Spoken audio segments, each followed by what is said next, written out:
राजस्थान के एक छोटे से गांव धरनीपुर में हरियाली और सादगी का राज था। मिट्टी की खुशबू, सुबह के पक्षियों की आवाजें और शाम के समय बैलों की घंटियों की टुनटुनाहट यही गांव की पहचान थी। गांव के बीचों बीच एक तालाब था जिसके किनारे बच्चे खेला करते थे और औरतें पानी भरने आती थीं। इस गांव में रहती थी राधा, जो 17 साल की एक सीधी सादी पर बेहद हिम्मती लड़की थी। राधा बचपन से ही कुछ अलग थी, उसे डर कभी नहीं लगता था। लोग कहते थे राधा के अंदर कोई देवता है जो उसे बचाता है। लेकिन गांव के बुजुर्गों की एक बात सबको डराती थी। तालाब के उस पार जंगल में कोई हरा दानव रहता है। कहते हैं रात में वहां से अजीब सी आवाजें आती हैं, पेड़ खुद हिलने लगते हैं और कई जानवर गायब हो जाते हैं। एक दिन गांव में चांदनी रात थी। बच्चे खेल रहे थे, औरतें चौपाल पर बातें कर रही थीं। तभी राधा की माँ गौरी ने कहा, राधा, सूरज डूब गया है, अब बाहर मत जाना। राधा ने मुस्कुराते हुए जवाब दिया, अम्मा, बस 2 घड़े पानी भरकर आ जाऊं। वो अपनी मिट्टी की हांडी लेकर तालाब की ओर चली गई। हवा में अजीब ठंडक थी। झींगुरों की आवाज बंद हो चुकी थी, जैसे पूरा जंगल सांस रोककर कुछ देख रहा हो। अचानक तालाब के उस पार से हरे धुएं का गुबार उठा। राधा ठिठक गई। धुआं धीरे धीरे एक आकार में बदलने लगा। लंबा, हरा, सफेद आंखों वाला दानव। दानव की आंखें सफेद थीं और उसके शरीर पूरा हरा था। वह धीरे धीरे तालाब की ओर बढ़ने लगा। राधा के पैर कांप गए, लेकिन उसने खुद को संभाला। उसने अपने घड़े नीचे रखे और पीछे की ओर भागी। मगर तभी दानव की आवाज गूंजी, भाग मत, मैं तुझसे बात करना चाहता हूँ। राधा रुक गई। उसने डरते हुए कहा, तुम कौन हो? क्यों डराते हो सबको? दानव ने लंबी सांस ली और कहा, मैं भी कभी इंसान था, मेरा नाम हरिनाथ था, इसी गांव का किसान। लोग मुझे हरा दानव इसलिए कहते हैं क्योंकि मैंने इस जंगल में मरकर ये रूप लिया। राधा की आंखें फटी रह गईं। लेकिन तुम ऐसे क्यों बन गए? दानव ने दर्द भरी आवाज में कहा, 20 साल पहले इस गांव के जमींदार ने मुझे धोखा दिया। उसने मेरी फसलें जला दी, मेरा परिवार उजाड़ दिया। मैंने बदला लेने की कोशिश की, पर गांव वालों ने मुझे झूठे इल्जाम में फंसा दिया। मुझे इस तालाब के किनारे जिंदा दफना दिया गया। उसी दिन से मैं शांति नहीं पा सका। मेरे शरीर पर मिट्टी की जगह अब श्राप है और मेरी आत्मा इस जंगल में भटक रही है। राधा की आंखों से आंसू आ गए। कोई तो उपाय होगा तुम्हें मुक्त कराने का।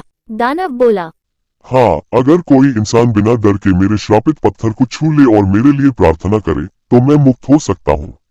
लेकिन जो भी कोशिश करता है डर से मर जाता है। अगले दिन सुबह राधा ने अपनी माँ को सब कुछ बताया। गौरी ने डरते हुए कहा, बेटी, ऐसे झूठे सपने मत देखो। वो दानव है, आत्मा है, उससे दूर रहो। पर राधा नहीं मानी। उसने कहा, अगर वो बुरा होता तो मुझे मार देता। वो बस शांति चाहता है। गांव में ये खबर आग की तरह फैल गई।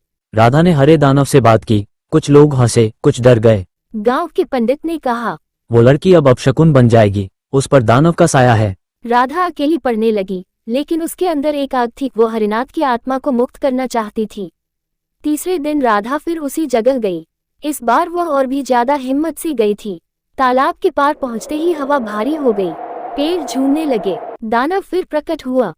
तू फिर आए, डर नहीं लगता? राधा ने कहा, अगर मैं डर गई तो तुम कभी मुक्त नहीं हो पाओगे। वो आगे बढ़ी और उसने उस काले पत्थर को छू लिया जो काई से ढका हुआ था।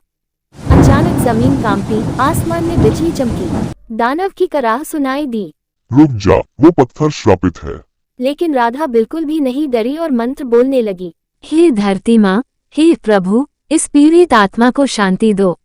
धीरे धीरे पत्थर चमकने लगा और हरा दानव कांपने लगा। उसकी आंखों में दर्द था, लेकिन एक राहत भी। दानव ने कहा, राधा, तूने वो कर दिखाया जो कोई नहीं कर सका। मेरी आत्मा अब मुक्त होगी।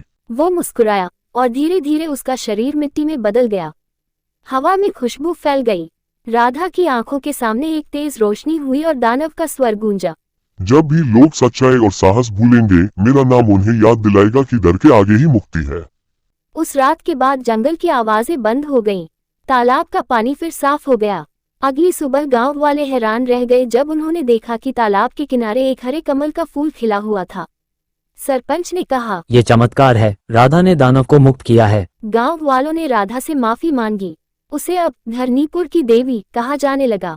राधा ने कहा, मैं देवी नहीं, बस एक इंसान हूँ जिसने किसी की मदद की। गांव में अब बच्चों को डराने के लिए हरा दानव का नाम नहीं लिया जाता था, बल्कि कहा जाता था, डर से मत भागो, राधा की तरह उसका सामना करो। कई साल बीत गए। राधा बड़ी होकर अध्यापिका बन गई। वो बच्चों को सिखाती थी, दानव असल में डर नहीं, बल्कि हमारे भीतर की नफरत और अन्याय का रूप होते हैं। तालाब के पास आज भी वो हरा कमल हर साल खिलता है, जैसे हरिनाथ की आत्मा अब गांव को आशीर्वाद देती हो। रात के समय जब हवा बहती है तो कभी कभी पत्तों की सरसराहट में कोई आवाज आती है धन्यवाद राधा। और आसमान के तारों के बीच एक हरे रंग की चमक झिलमिलाती है। दानव की मुक्ति के कुछ दिन बाद राधा सोना चाहती थी, लेकिन वो सो नहीं पाती। उसको अजीब अजीब सपने आने लगे। वो देखती कि तालाब के किनारे वही हरा प्रकाश मंडरा रहा है और कोई उसे पुकार रहा है, राधा, मेरे गांव को बुराई से बचा लेना। राधा की आंख खुल जाती, दिल धड़कने लगता। उसने महसूस किया कि हरिनाथ की आत्मा पूरी तरह खत्म नहीं हुई, वो अब गांव की रक्षा के लिए राधा को शक्ति दे रही है। अगली सुबह उसने देखा, तालाब के पानी में उसकी परछाई हरी रोशनी में चमक रही थी। वो घबराए नहीं, बल्कि मुस्कुराए। उसने कहा, अगर यह शक्ति किसी की रक्षा के लिए है तो मैं इसे आशीर्वाद मानूंगी। राधा ने तय किया कि वह हर पूर्णिमा को तालाब के किनारे दीपक जलाएगी, ताकि कोई आत्मा फिर भटक न जाए। धीरे धीरे ये परंपरा पूरे गांव ने अपना ली।